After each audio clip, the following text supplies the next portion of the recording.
Hey, welcome to Growing in Faith Farm. I'm Doug. And I'm Stacy. And this is our weekend review. Because of the weather, we're not able to post as many outside videos as we'd like to, showing you things that are going on around the farm or whatever.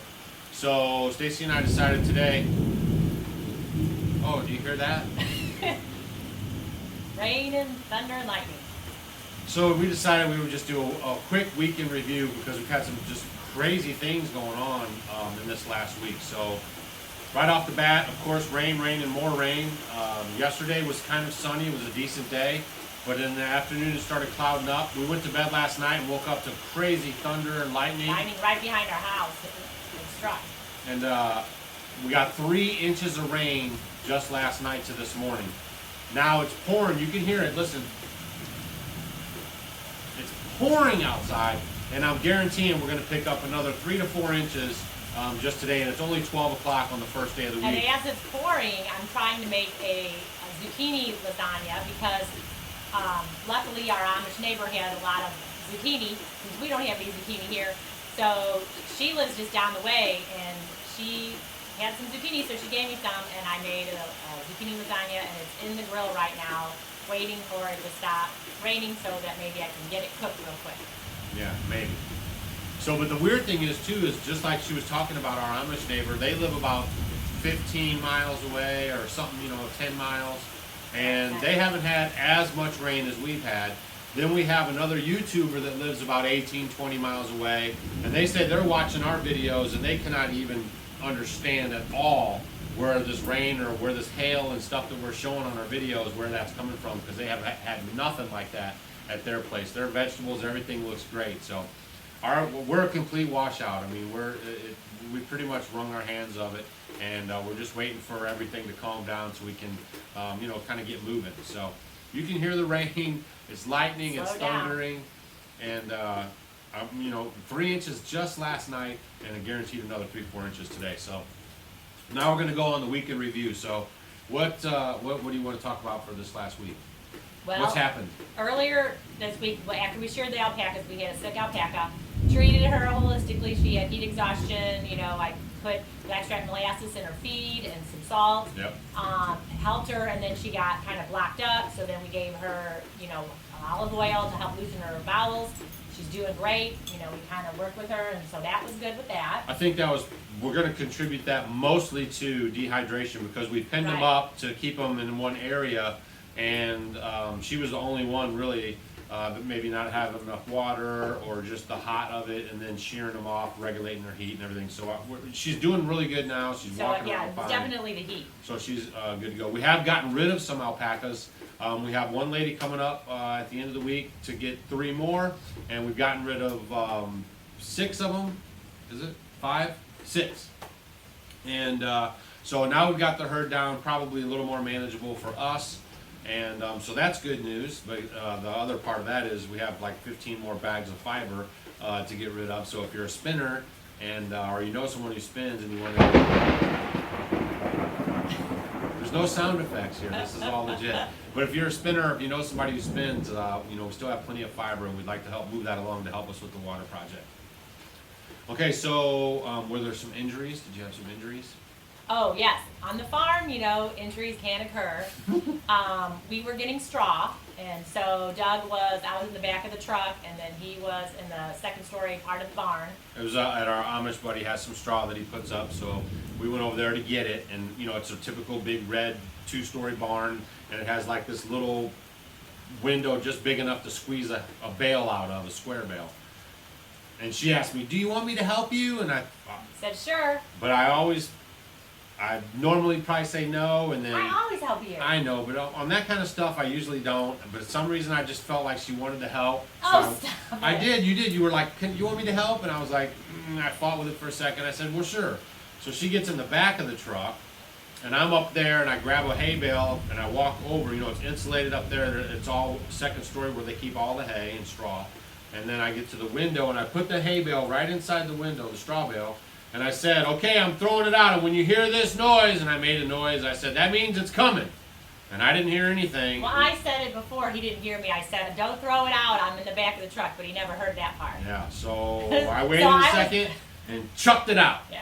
And she was bent over, picking up the bale that fell off, and then it hit me right in the back here, and then I went flying into the concrete. Well, just okay. You can't set that. I mean, it's better. If you ever had road rash before, it really hurt. I had it all the way down my arm. It was really bad, and then hit my side, and my back and neck was really sore, but I'm okay. And I look outside. I'm looking down to the thing, and there she is, sprawled out on the ground. And I'm like, holy smokes, what happened? And she kid's like, you know.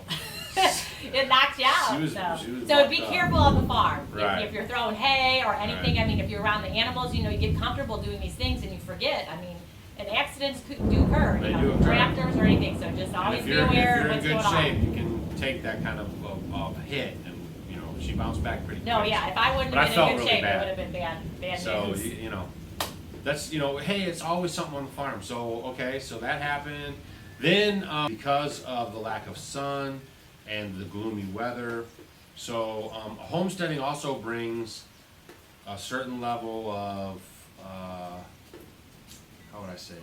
I don't want to say depression, but I mean, there's stuff going on, and if you're not... things happen. You work so hard, and then all of a sudden, it's all gone. Just like our garden and everything. Yeah. Yeah, you have bugs, you have water, you have hail, you have... Whatever. Your animals get sick and die. I mean, there's lots of stuff stuff that goes on. It's not a controlled environment, right, but I mean, I guess what we're saying is back to the be solution-focused and not problem-focused, okay?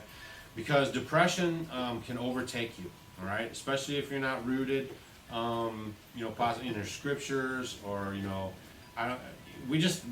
it's kind of so far off our radar. But we had that neighbor. Remember the neighbor that I talked about earlier, that had the tree fall down, and we went right over and fixed his fence.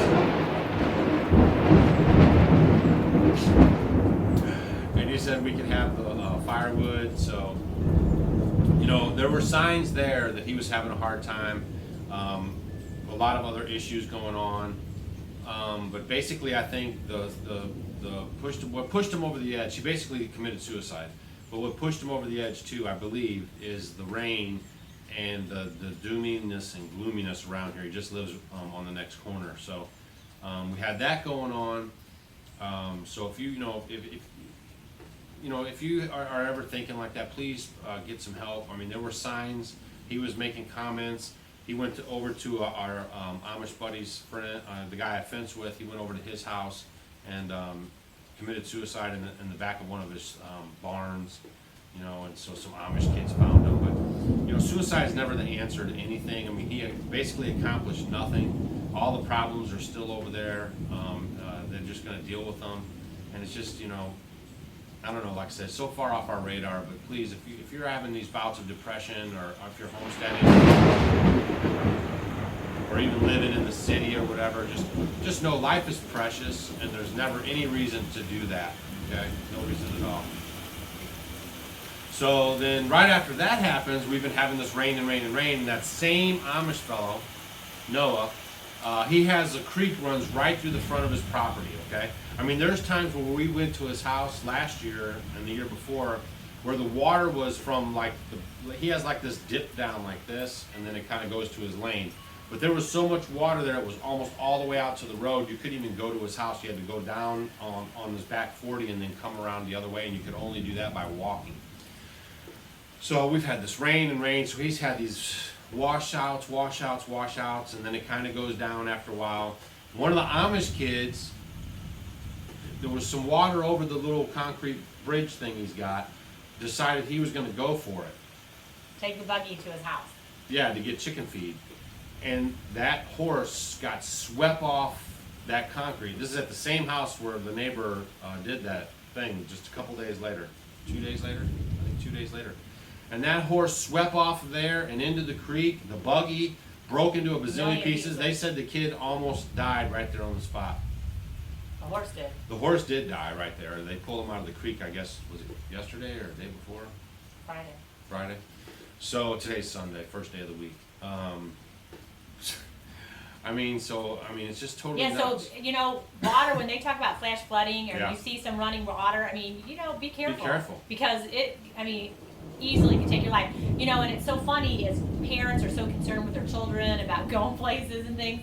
I mean, I was just talking to some of the Amish ladies, and Yeah. they're like, whatever you warn see them. running water, do not go over it with the horse and buggy Right. because, you know, it could totally just take them. And I mean, he learned a very life lesson, and that happened. There was a wedding not that long Yeah. ago with the rushing water, Last year. and the same thing. No, there was one just recently too. Yep. Yeah, around here, and it floated away. That the was last buggy. year. It was. It was. It was last It was year. This is only June. I mean, we're Yeah, just I coming know. out of winter. That was last year they had the wedding, and the kid came across there behind Ikers, and he got swept into the creek as well. Okay. But, you know, I thought there was another one. he was drinking a little bit.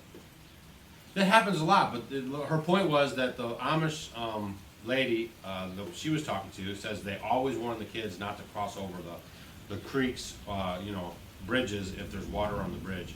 Because, you know, the horse could lose its footing. I mean, if they're wearing shoes, it does get pretty slippery. So that happened, and then Stacy got hit with the straw bale, and then the neighbor thing, and then, I mean, it's just been crazy. What else? Of course, we've had this. I mean, I know you guys, I don't know if you take us seriously, but this is what we're dealing with. I mean, it's rain, rain, rain, rain, rain. We got Our rock. neighbor is Harold, and he lives down the way here. His family owned all this land, you know, hundreds of acres or whatever, and he sectioned it off a little bit. But he's over 80 years old. He says he's never seen a June this wet that he can remember his whole life. Yeah, because he didn't have this big century farm. Right. Yeah. So that's pretty much our week in review. I mean, there's a bunch of stuff. I don't even remember everything that happened. I mean, you know, we're just kind of giving So you you're trying all to do the right- inside things. So you just make do with what you got. You know, we can't really get outside. So I'm trying to do, you know, fun things around here, making Yeah. tinctures and things. And we want to do some videos, but like right now, It's it's too so dark. dark in here, even probably with all the lamps and the candles. Right now we have our headlights strapped onto our tripod, and the camera phone, you hear it?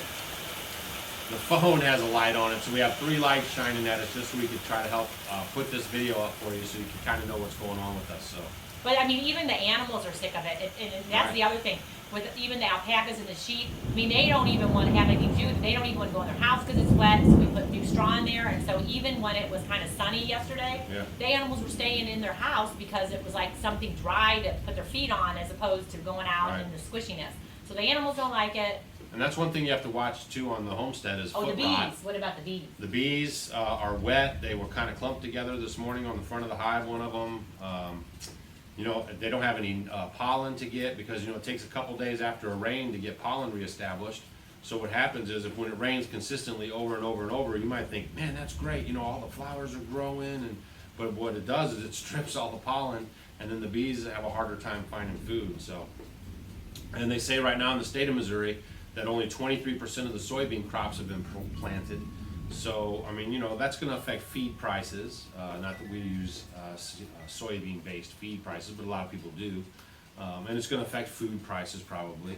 You know, so, I mean, all this stuff is relevant, you know, no matter what. So, Or and the other thing is in homesteading and just living out in the country, you learn every year. I mean, it's a new challenge because every Yeah, year is something different. different, It's right. always different. Like the first year we had a major drought with Right. no water, no Heat. anything, and heat. You know, and then the second year wasn't as bad. I mean, and it Yeah. just kind of goes and it comes and it changes. So you kind of learn from each of these experiences what you can do, what you can't do, and it's a total learning experience. So then you know if it ever happens again, what you might want to do. yeah. Because like if we were in the city right now, the air conditioner would be pumping, the lights would be on, we'd be watching TV, she'd be cooking, doing whatever she wanted to do. It's no big deal. It Like wouldn't I- even affect us at all. I talked to my aunt and she's like, oh, it's just kind of raining here a little bit, you know, or it's just not the same because you're kind of in your house, you're, you know, put away from everything. Right. But I mean, when Your you're plastic in bubble. it, you know, you really can feel everything. The And- weather changes and A lot of that's how we live too. We decided to be, you know, off the grid, no solar, no nothing. So, you know, we work with the elements, we work with what's going on. So that's just how we chose to do it. So, but it makes you part of the earth. Yeah, I mean, you we do. just You do know it. what works and doesn't. And I mean, it you know, it is nice because then we can do other things.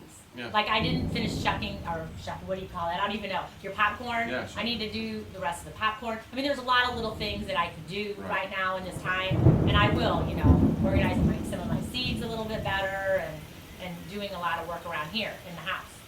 But one day it's going to stop raining, and we're going to have a cistern project going in. And here, all I know is that once it dries up enough to where we can get the cistern project going, we won't see any rain probably for the next 2 years. Anything else? No. Is there what else happened?